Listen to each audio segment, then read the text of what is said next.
buddies went camping last summer alongside the Willamette River. We actually had a decent hike into the deep end of woods. We did some night fishing, listening to music, and basically drank to the point where everything was funny later in the night. I would guess we finally called it a night somewhere past 2 a.m. I shared a tent with one of my buds, while the other two shared another tent. We heard them laughing about something.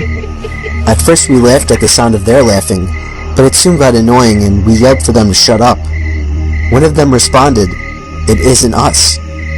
I sat up, startled at the response. I came to realize that it was the sound of only one person laughing, and it didn't sound like either one of my friends. Even in my drunk state, I realized how odd it was for somebody to be out this far in the woods so late at night.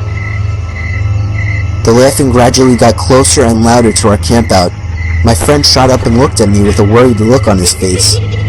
I heard my other friends scream over to us that they were getting freaked out.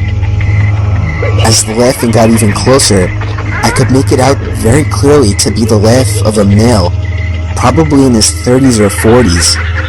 He sounded like he was as drunk as us, messing around with friends, but we only heard his laugh, nobody else.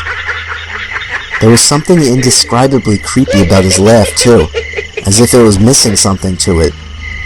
You had to be there to understand what I mean. The laughing was now just at the edge of our campsite, but we couldn't hear any footsteps at all. Now that may not seem like a big deal. It was impossible to move through that without making noise. And finally, all of a sudden, the laughing stopped completely. We had no idea where whoever that was standing, as he hadn't made a single stepping sound.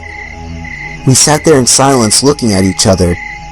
My friend was clearly freaking out, but he was keeping it together the best he could. Finally, something broke the silence. The sound of something rubbing against the cottony fabric of the tent.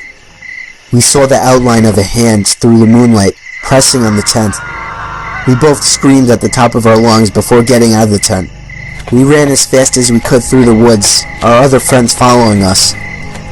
After about 5 minutes of running, we somehow found our car. I actually puked from running so much before taking the wheel. I don't condone drinking and driving, but I still believe we were just in this situation. By far the most horrific